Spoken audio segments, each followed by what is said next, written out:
Thank you very much. Hi everyone, it's so nice to see such a full house.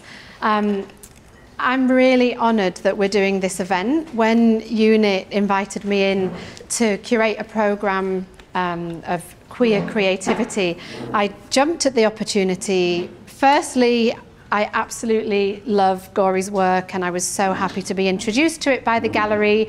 This is Gori's first London solo exhibition. The show is on until the 23rd of September, so you're lucky that you get to see it tonight. Tell all of your friends to come and see the gorgeous work.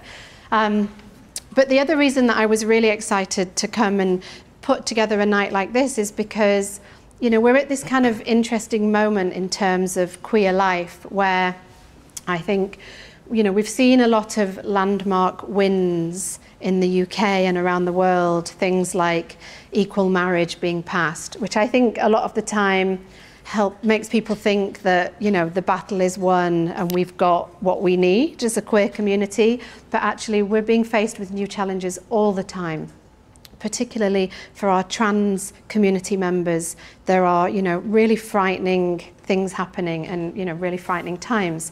And so it feels really important to have an opportunity to come together in solidarity, have lots of allies here to celebrate the queer creativity in the room.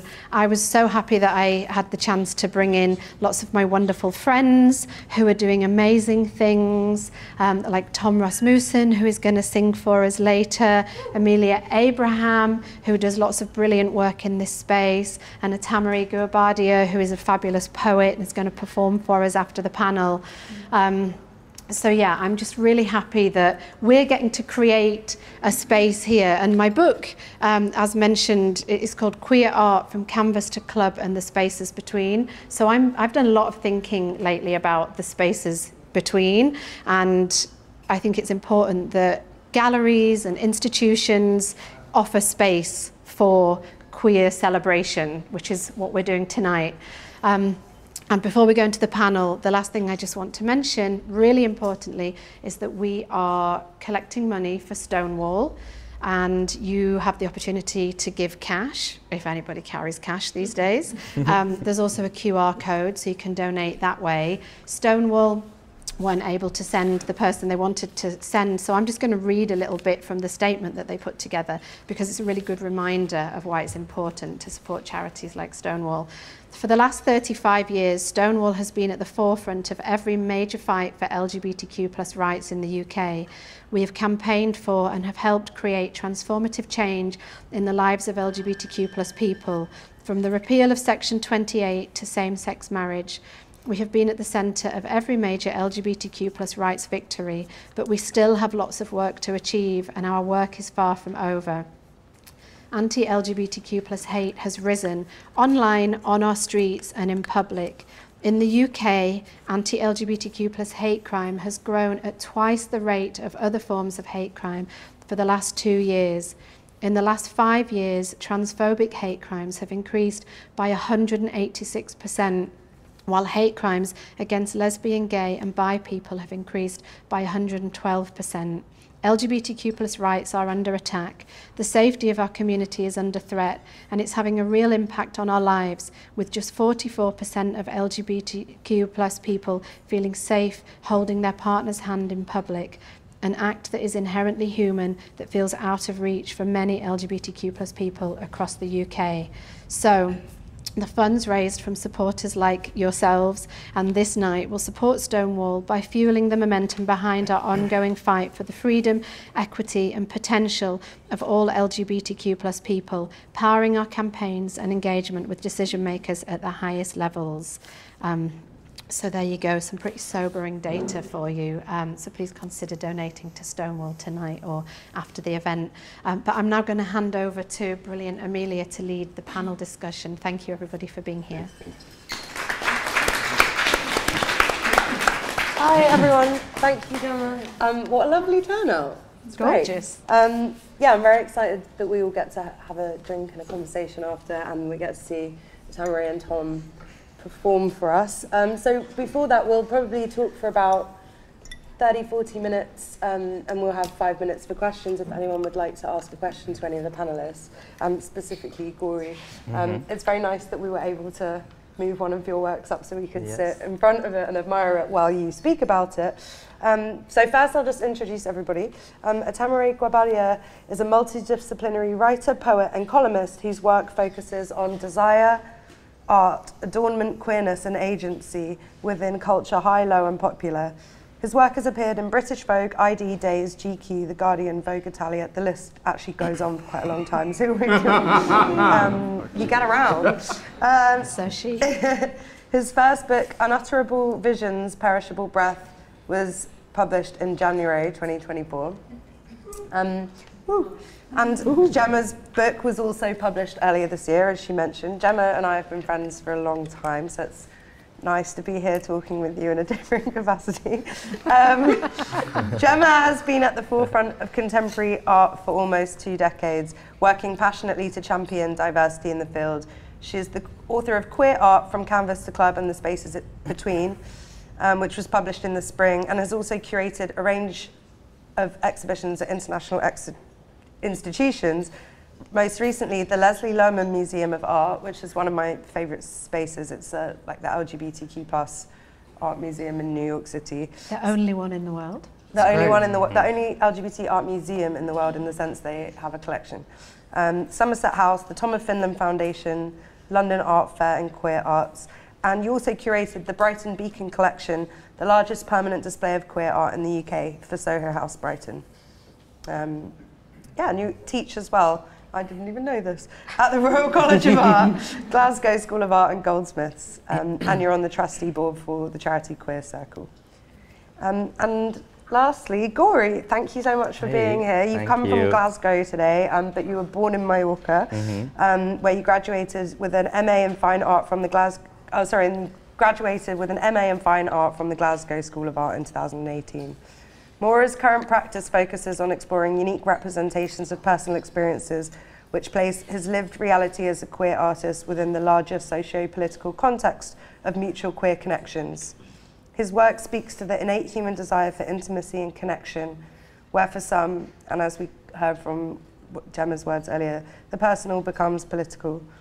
Mora's work has been highlighted in multiple solo exhibitions in Mallorca and also now here in the UK. This is your first solo show in the UK? My first solo show in the UK. Great. But you've also had shows in Berlin and Mallorca, and you've been in group shows in London too. I'm excited to hear more about the themes of your work. So maybe you could start off actually just by perhaps introducing the series that we're seeing here today, when you worked on the paintings, and also maybe how they sit more broadly within the kind of canon of your work so far. Yeah, of course. Well, thank you so much everyone for coming. This is my first solo show at UNIT London and in the UK, and it's called Burning Desires. I started this whole project at the very beginning of this year, in mid-January, and the whole technique of all the paintings is oil painting on perspex. Okay, so when I work on my projects, I not necessarily think with the main concept or the main idea, I just work. So therefore, every painting is the response of the previous painting. So in this way, my work is in constant dialogue, is in constant conversation. And lately, I've been focusing in working with the idea of safe space by the closeness of the subject and also by creating dignified moments for them. As queer people, we live outside of the mainstream, so therefore we have to create these safe spaces for us. And this is really important because we share these spaces with our allies, our friends, and our queer and chosen family. And I know that in some cases it's not for everyone, it's not the case, but what it should be the safest space for you, it should be your home. So for this, mostly all my work are like domestic places where they feel safe and they express joy, they express tenderness, sexy, and they celebrating their safe spaces. I love this method of the painting on perspex because it makes the work feel really kind of three-dimensional almost, and just the colours pop so nicely. I didn't realise what your technique was that was making that happen until you told me that. It totally changes. Yeah, when you turn the sheet over, as the same material make all the colors to pop, so it just enriches the whole painting. So it's also a bit more immersive, since you see yourself reflected on it, and you see like all the spectators reflected, and downstairs you see all the paintings being reflected, and then dialogue between them. So you painting on the back, and then you kind of see it? So I normally work on tables, and I paint, and when I finish, it's like doing a reverse collage. So I do work object by object, and then normally the object will tell me what colors go in the background. You know, depending if I paint, for example, a pear, and I need a green background. If I paint the pear first, then the pear will dictate what type of greens I'm going to use in the background if I want a green background. So it's understanding what I've done first, and then when it's all finished, I turn it over. So, you know, it brings like some brush strokes that you totally don't expect. You have some red on the green, and you know, you leave these things to happen naturally, and yeah, as a fun project. I've been doing this technique maybe for 9 years on and off, so yeah, still learning. Yeah. Great, and we are going to talk a little bit in more detail about the kind of queer language of the work, but have you always made work around this topic of queer intimacy and desire and safe spaces, or is this a newer subject matter? Yeah, not really. Not until I actually met my first queer mentor at Glasgow School of Art during my master program back 7 years ago. Their name is Craig Mulholland, and they clearly told me that my queer voice matters and people need my voice. So that was really empowering to hear from a mentor, and that really stayed in my mind as a stamp. You know, it really stayed on me. And after that, I did start working with more personal work. Before that, I guess I was exploring more other things. I guess my reference were Jenny Saville or Francis Bacon. So I guess I was more interested in the way that they presenting the human form and the raw emotion of the things. But after that, I switched to very personal, and the idea of intimacy and the idea of tenderness of the subject. Yeah. Tam, what were your initial impressions? Because we just went downstairs and you saw the work in person for the first time. I mean, I love it. I think that there's certainly aesthetic overlap in terms of both imagery, choice of subject matter. With your work? With my work, yes, me. So humble. As you can tell, I'm a phenomenally humble writer. But yeah, I think that, you know, it's a beautiful addition to the canon, which interacts very well with my canon. And yeah, I think the work is beautiful. I like the idea of something I'm constantly fascinated about. Is these spaces of becoming. So the literal rooms in which you grow, you develop, in which you're able to express intimacy. I'm also, I mean, I'm endlessly fascinated by sex and intimacy, because I ultimately realise I know almost nothing about it. And I'm fascinated by how it's portrayed, but you know, by how we guess it. What's, you know, what are the encroaching threats? You know, how ephemeral is that safety, you know. I think with what I find kind of enchanting about the work is, this might just be my reading, but I don't really read threat into it. Like, it does seem to highlight safety and sort of comfort. The characters seem quite sort of comfort figures and at ease. And I think when you were doing you're reading the introduction about Stonewall's work, and you were talking about people not feeling comfortable with same-sex acts of intimacy in public, that then actually made me think about Gori's work in a different context. Yeah, I mean, when did you first come across Gori's work, and what were your impressions of it when you first saw the paintings?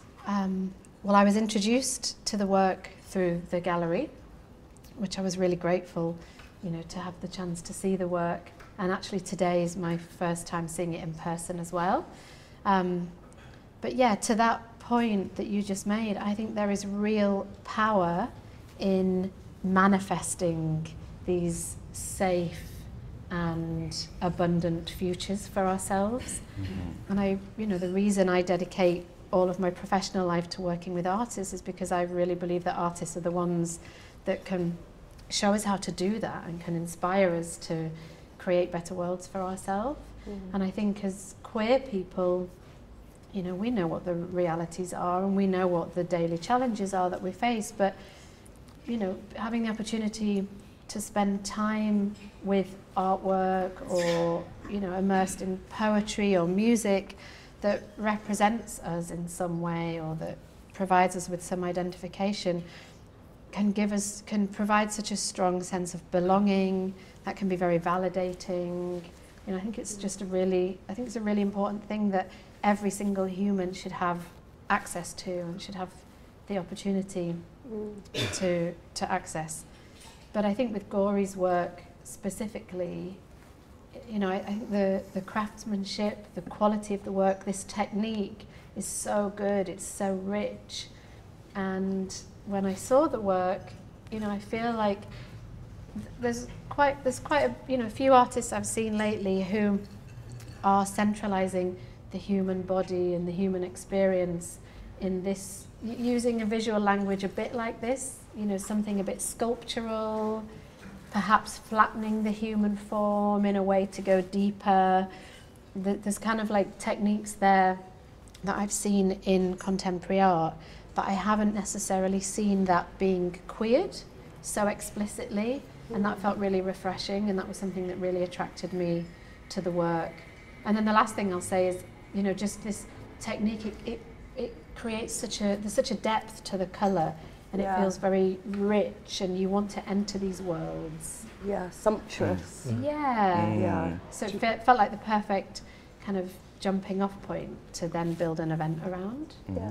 They're also very unapologetic in some ways, because, you know, there's like, here's something that I feel I see in this painting, for instance, that I don't see so much, is this sort of figure that, you know, might be male, but is also quite female in pose, feminine in pose, and also, you know, quite kind of feline. And in some of the other paintings, there's obviously references to kink or cruising, 100%. For instance. So I don't know if you spotted some of these references, but I'm not projecting. So there's the rope, and there's the maybe I am projecting the one. Yeah, which the one? on the far wall, there's three sort of like male figures together, and they look like they're in a woodland and at night, and that to me spoke about a kind of a cruising threesome. I mean, even there's sock garters in there, which are such a kinky thing. Yeah. I guess. So that's sexy. They're sexy. They're sexy. I'm not projecting. No, just to butt in also. I guess what the more I think about it, I'm obsessed with, you know, the portrayals of domesticity as fantasy. You know, I think that in art, when people are trying to create fantasy, I think it's such an interesting statement from the perspective of queer art that perhaps the ultimate fantasy is a domestic scene without disturbance, and without the threat of disturbance. And yeah, I think that that's what I enjoy most about all of these scenes, is that they are safe spaces, but there is a kind of wonderful domesticity to all of it. And perhaps if you're, and also I guess if you're forgive me if you're a fag, then these are quite ordinary scenes, and I like the beauty of ordinary scenes, of things that we would see on a day-to-day basis. Yeah, you know. But it's also a kind of domesticity, a kinky domesticity that maybe we're not used to also seeing, or. But you feel related to it, right? Yeah. Yeah. I remember a visitor when the opening, that she told me that one of the paintings could be perfectly her room. You know, she was like, I have this, I have that, I have a butt plug, I have, you know, a sculpture. Wow. I have a sculpture with like a butt, and she was like, I could definitely identify this painting as my room, because she told me that she felt like we create these spaces as sacred spaces, right? Where we want to feel comfortable, you know, where we want to enjoy them. And as you said, as you don't want to be interrupted, it's almost a violation if someone breaks into your house, you know, into your safe spaces. Well, there's a familiarity, isn't there, for so many queer people when we see this work. There's all that queer visual coding that's in there. But how often do we see these aspects of our lives represented? You know, not in mainstream culture, really, still, even in 2024. Yes, And so it kind of feels like, in many respects, you're sort of offering a glimpse behind the curtain and just celebrating 100%. queer desire. Absolutely. That should be celebrated left, right and centre, in my opinion. Could you maybe speak to some of the symbolism that Gemma mentioned? So is that lavender, and then I know that you have some kind Carnation of green. You have some. That's true, yeah. And there's some recurring symbols and motifs. Symbolism, do you want to highlight some of them? Talk about the symbolism.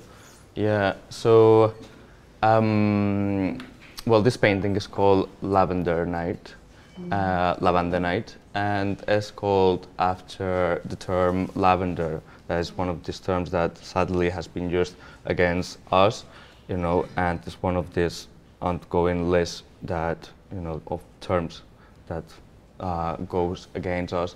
And in this one in particular, I wanted to emphasize this. I wanted to appropriate this word and to just put it up for this painting and talk about how, like, all these terms, this happened to be, or just like talk about everyone but patriarchal men. So therefore, I just want to celebrate these words like lavender and tutti frutti party. That is another painting that has the term fruit or fruity. That was also used against us. And my main point here is that we need to keep celebrating those terms. We need to keep fighting for our rights. We need to keep pushing the pedal. We need to keep, you know, not relax at all, you know. And we just seen all these crazy things going everywhere about like gender definition in debates, you know, like the annoying the presidential debate this week. Or the annoying J.K. Rowling, you know, it's just like all these things.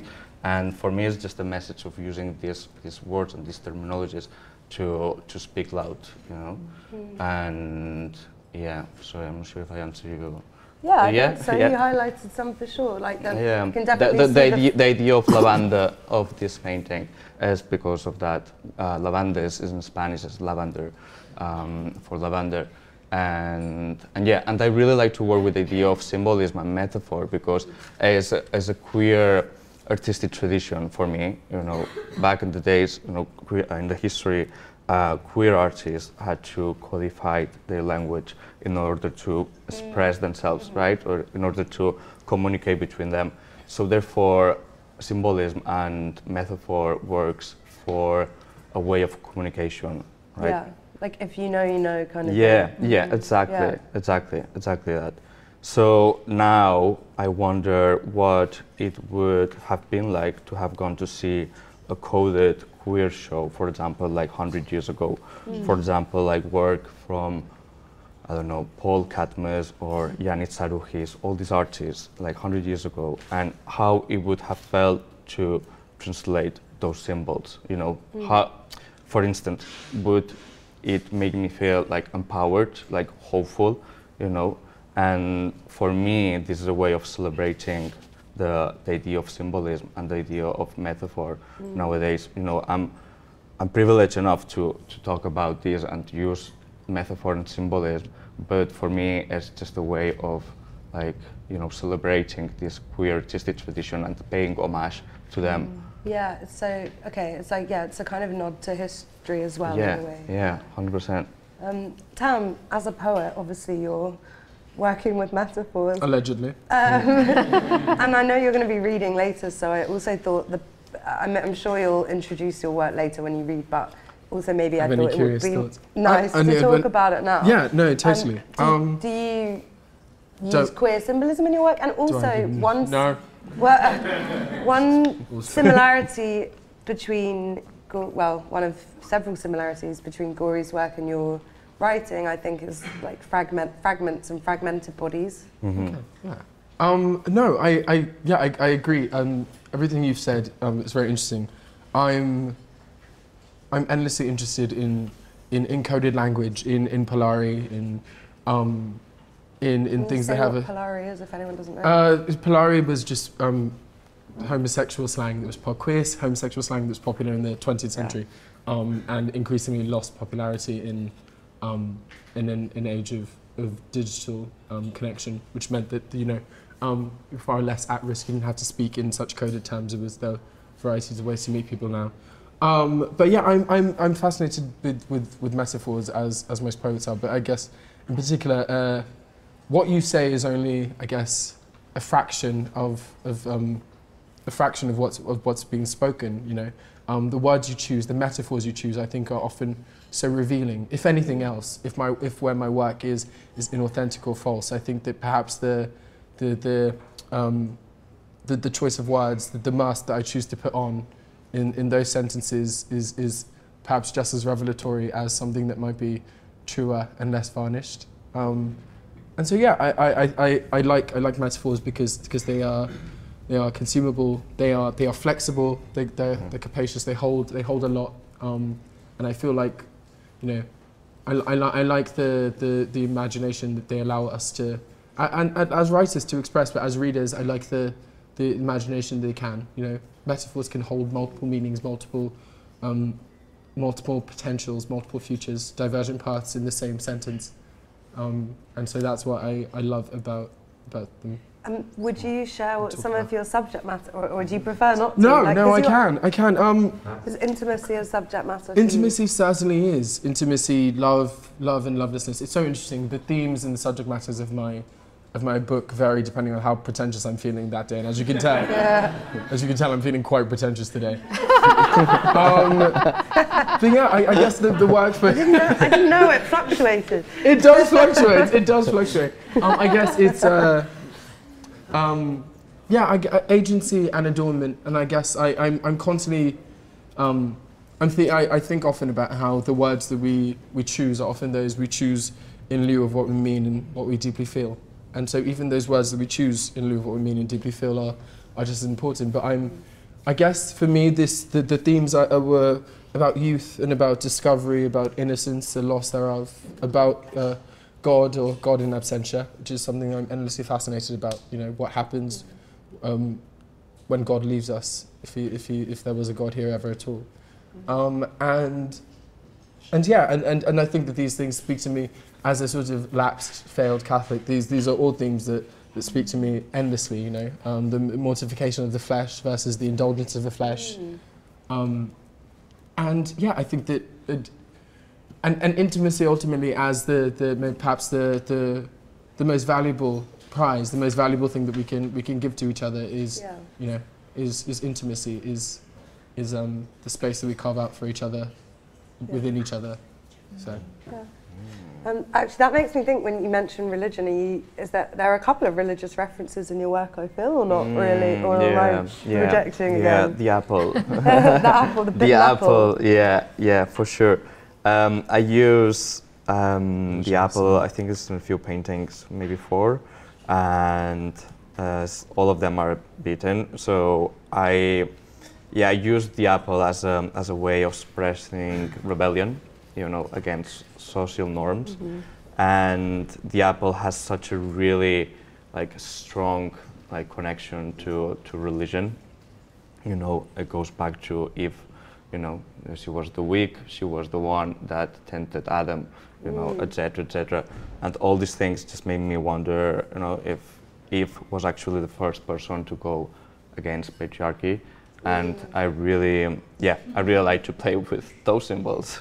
Yeah. And just if you want to bite the apple, just do it. Go for it. Have fun. Okay. Yeah. No, again, just a button, but I completely agree. I also use a lot of fruit imagery and pomegranates and seeds and yeah, it feels like I like the metaphor of the knowledge of sin and the persistence even in its knowledge, and how wonderful it can be to transgress in that way. Thank you. Gemma, firstly, do you want to respond to any of that? Because you've obviously spent a long time researching queer art, several years, and I had the pleasure of kind of, how do we describe it? Not proofreading. Like, you were my trusted reader. A trusted reader of your book before it was. Yeah. And so I really have sat down and read it back to front. You have. And the way that you explore, you go through like what's the period of queer art history that you, if you could. Yeah, I took the Stonewall uprisings of 1969 as a loose starting point, right, because I had to have some parameters, because I was meant to put 100 artworks in the book. There are 200 artworks in the book. I could have done 5 times as many, and so I had to restrict myself. And the Stonewall uprising, you know, it was kind of this moment where queers defended themselves, their spaces, their rights, and it's the moment that gave birth to the global pride movement as we know it. And I think it's kind of a moment where like our understanding of queerness shifted somewhat, and then queer creativity really began to thrive more openly.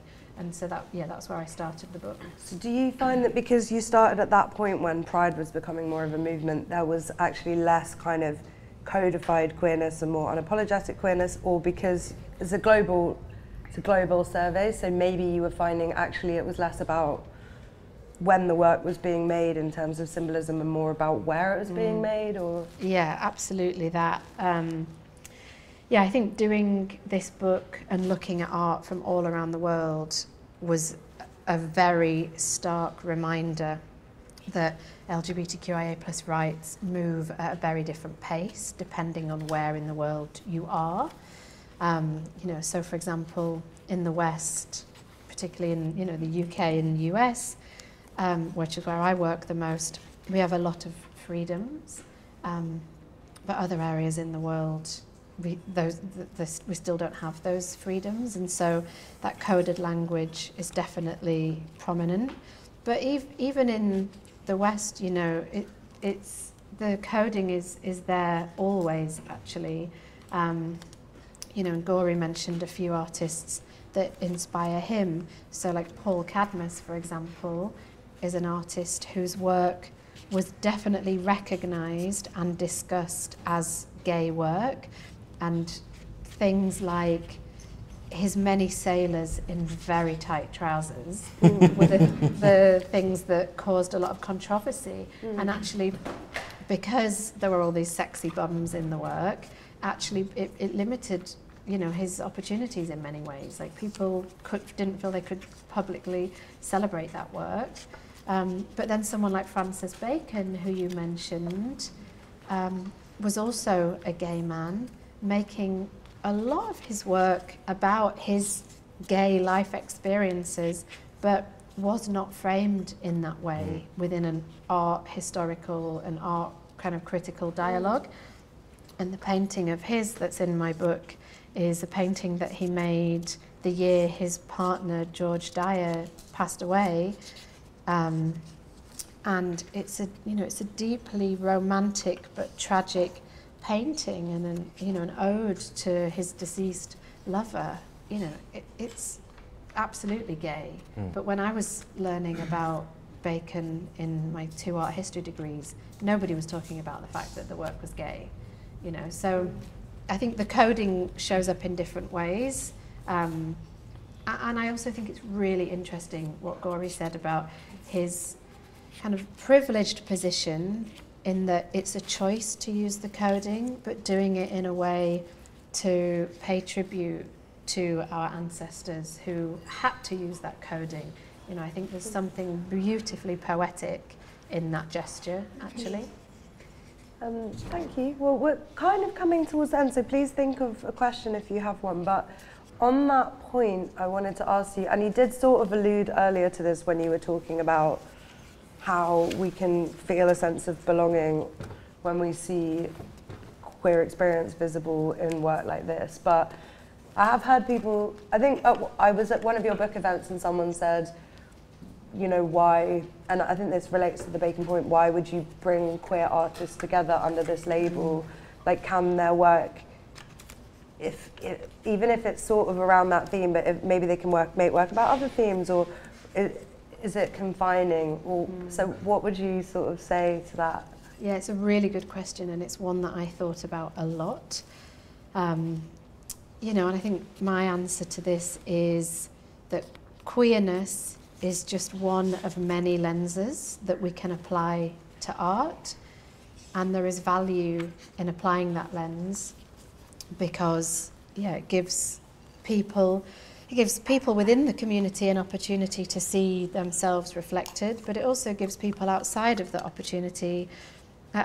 community an opportunity to consider a different perspective, a queer perspective.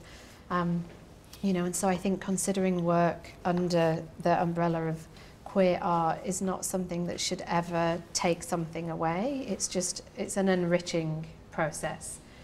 And there is still value in it. I think there will always be value in it. But also, you know, when I did this book, I don't think I realised quite how much we needed it, because, I mean, I look at queer art all day, every day, and I'm very lucky that I get to do that. But so many queer people at the book events have come up to me and shared stories and said that having a book like this, you know, gives them a moment to reflect on their experiences. It gives them a moment to connect with other people around the world. You know, like, these stories have been erased from art history and history more broadly. And so, quite honestly, we need more books like this. And also, I've just agreed to do another book like this, so that's Have you? Are you allowed to tell us anything about it? No, I haven't signed my contract yet, but but it's coming. You know, and I wish more people would do books like this, because we need them, and there is still a real lack of queer representation in everything. It feels like people are starting to, which is great, because there was also a book published, A Queer History of Photography, recently. Yes, that's great. Which is beautiful. And yeah, I think there's a few coming out. As an extension to that incredible answer, what about events like this, you're wanting to bring people to engage with these topics? Is that to do with any kind of wider art world imbalances or anything like that, where you just think it's nice to celebrate? Yeah, I mean, it's nice to have an opportunity to get together, always. But yeah, you know, I think galleries and museums are inherently this space for rich dialogue, you know, queer creativity.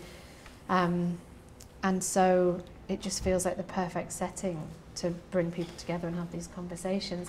And I think every space that I've done an event like this, which has been many since my book came out in May, we've had a slightly different audience, slightly different set of conversations and questions, and that just feels really constructive and hopeful, actually. You know, I think that if the more people we can have on this journey with us, the better. And my last question for you is, are there any queer artists, I'm sure lots of people here will be going to Frieze, are there any queer artists you would recommend keeping an eye out for? Yeah, there's a really brilliant artist called Leila Babiri, who is a sculptor and also a painter from Uganda.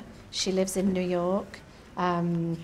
She was outed by the right-wing media in Uganda 7 years ago, and it became very dangerous for her to stay at home.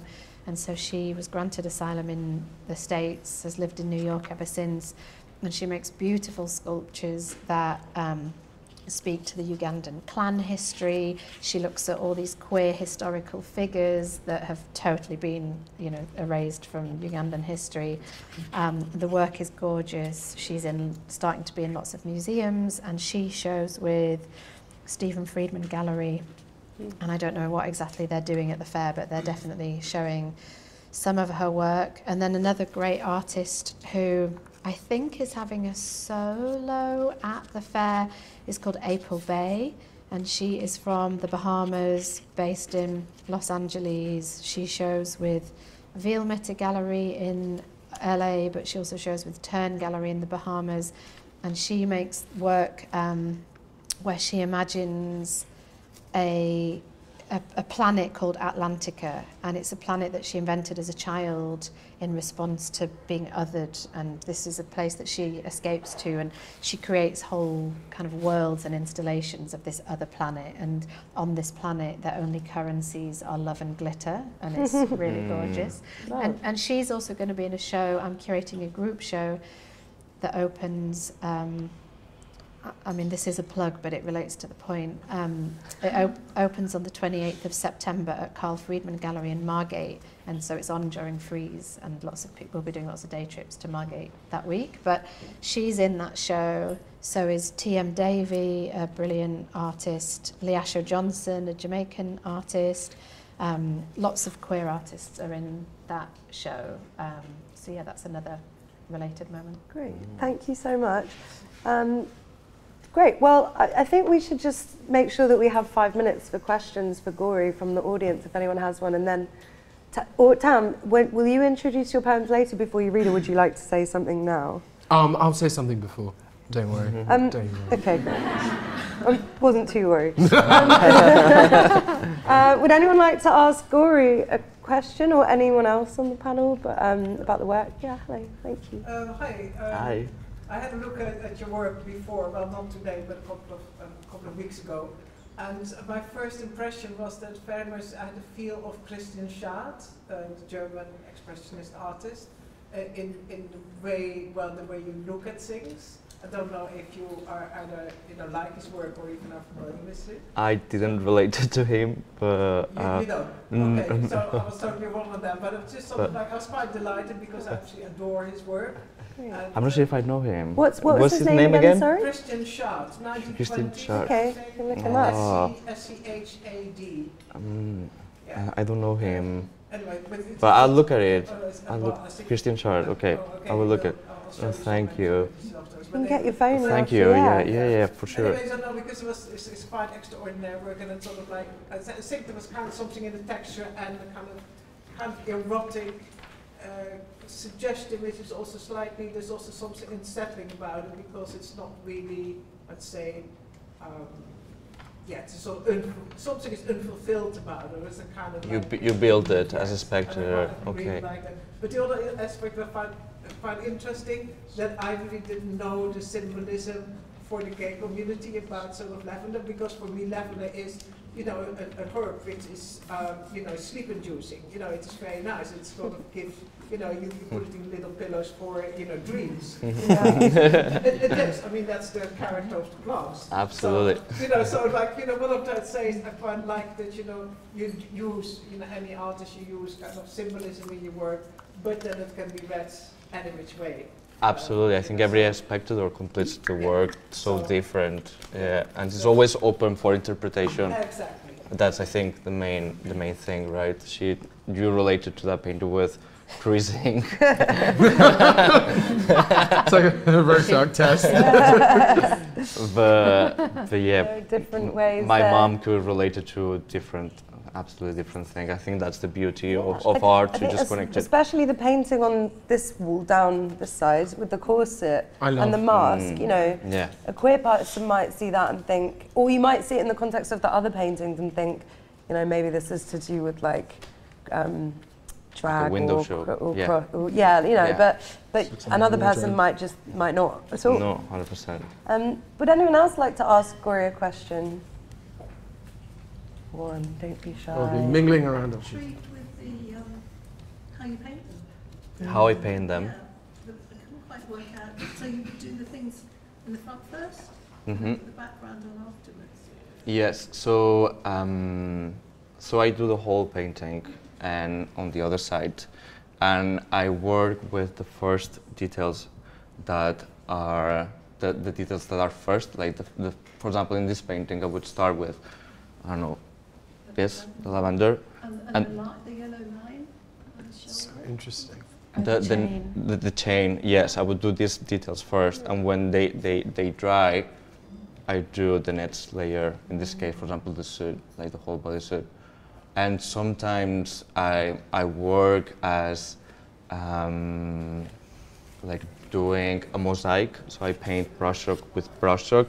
So I don't know. I'm not sure if I did it in this one, but sometimes I would do the curtains and this next to it together, so I just like construct as it grows. Yeah. There's so much depth and so much to look at. I for some reason only just noticed this. What the man in the shadow of the hat. Yeah. Yeah. I really wanted to play with the idea that, well, this painting invites the viewer very differently from the other ones. The eye is just like inviting you to be immersed with them. Whereas with bodies, the one that you say about the creasing is a bit more like, you know, you step a little back because something is happening, they're plotting something, they just together, but they silent. And here is very direct. And I wanted to play with the idea that this shadow, it could be the spectator, you know, actually reflected to the painting. How long does it usually take you to make a painting like this size? Like this size, if I work like every day, non-stop, it could be maybe like 10 to 2 weeks, like, but fully like long hours. And is that because you have to wait for elements to dry? Before you yeah, do next? yeah, exactly. But I work with multiple paintings at the same time. Have you ever made one of those videos where it time lapse? Yeah. Yeah. No, but I should. You should. I want to see it. I know. Yeah. I should do that. I've been asked that a few times. No. Time for one last question, if anyone has one. Hello. Make it two questions. Yes. Hi. Hey. One question that I didn't get to ask last time. You said you're quite interested in the work of Leonora Carrington and could you just speak more about specifically the techniques and maybe references that you use throughout your work? For them. Yeah, of course. It's a good question. Yeah. So I really like Philip Guston because he does like this segmentation of the body that you already talk about, like different parts of the body, you know, and they become an alphabet. They become like protagonism of the paintings. So in my work, I do a very similar layout in some paintings where I decide to use like the back of the head, like for example in this one again, bodies, is like the back of the head of the subject, there's the fingers, there's a feet. So all of that I take a lot from Philip Guston, but also I got a lot of inspiration from that from Grindr back on those days when I segmented people on dating apps. I'm not sure now, but back of those days, I would see like all the profiles and people would choose, like for example, like a hand, you know, they think that is the sexiest part of their body, or like their feet or their torso, the back of the head. So I was always very impressed with that layout, and that translated very much with my practice and also connected with Philip Guston's work. Yeah, for sure. Yes. Thank you. I think there was actually one last question here. Hello. I saw this on Saturday, and I'm very curious about one element. Yes. And it's the finger. Yes. Under the lamp. Can you tell us about the finger? Oh, it's just the fourth subject. They're. Yeah. It's almost impossible. It's almost impossible because it's at the very back, and the lamp is at the very front. Yeah, so there's so much in between. I really like to work with this idea of distortioning, like a little bit. Perspective. The perspective. Yeah, exactly. But it's almost unthinkable that there's a whole person behind this for the size, you know. So it's a bit, again, the idea of making one part of the body also a protagonist. Is also like that finger is stood for you, and is also like a big protagonist in the painting. Yeah. Yeah. Great. Cool. Great. Well, thank you so much, everyone, for being such a great audience. Thank you. When will the reading be? Okay. Would you like me to announce that?